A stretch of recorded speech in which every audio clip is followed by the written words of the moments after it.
360 feedback can be an excellent instrument in the hands of trained experts, if you will. 360 feedback essentially is a tool. It's much like a hammer. If you think about a hammer can be used to build things. It can be used constructively.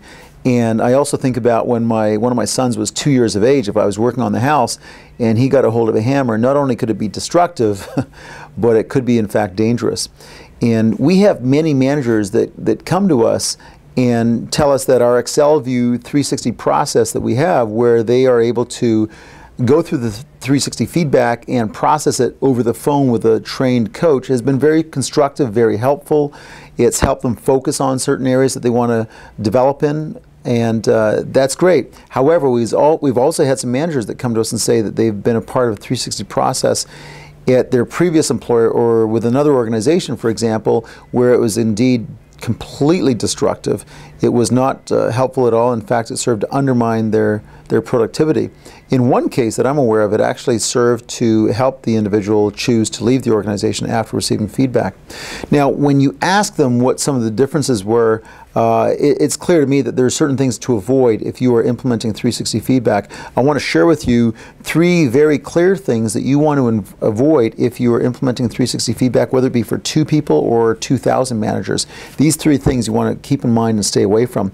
Number 1 is don't just launch into the 360 feedback without fully explaining the process to not only the people receiving the feedback, but also the people giving the feedback.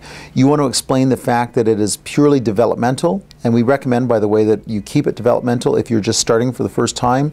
There is a way and a manner and a time factor to move it to be more evaluative in relationship, but essentially you want to keep the 360 feedback very focused on a developmental tool.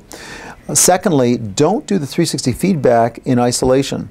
We always recommend that you also combine the 360 feedback with a psychometric or behavioral-based tool. The reason for that is some 80% of the feedback that a manager will receive will actually be behaviorally based as opposed to skill-based. In other words, when the feedback comes in, it doesn't mean that these are things that a manager cannot do.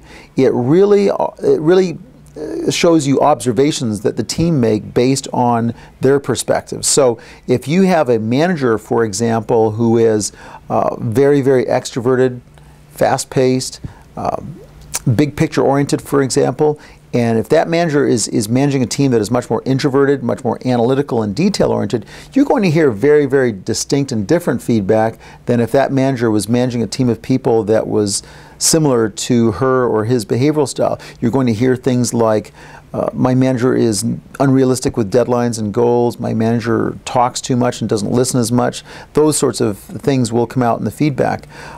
So it's very important to avoid just doing a 360 feedback in isolation. Third and finally, don't just hand them the feedback and say, here you go, read it. That in and of itself can be extremely demotivating and detrimental. There might be some controversial content in the feedback that requires some context.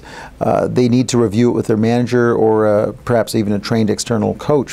What we do is when we're implementing 360 feedback, we're very clear up front with organizations or managers so they understand what the process is all about, what they can expect, what the goals are, the fact that we're here to help them, the fact that it's developmental. We have a clear process before they get on the phone to review their feedback from the sort of the peace and quiet of their own office, that they've read through it, they understand where they're going, and when they're meeting online with a coach, this coach is going to be trained with the expertise to review the feedback of the 360, but also to build a bridge with the psychometric and behavioral-based understanding, and that creates a context that really can be much more productive in terms of helping that manager move forward with 2 or 3 development action plans that they want to focus on over the next 12 to 24 months. So if you want to implement a successful 360 feedback process, I highly recommend that you avoid those 3 points that we just mentioned.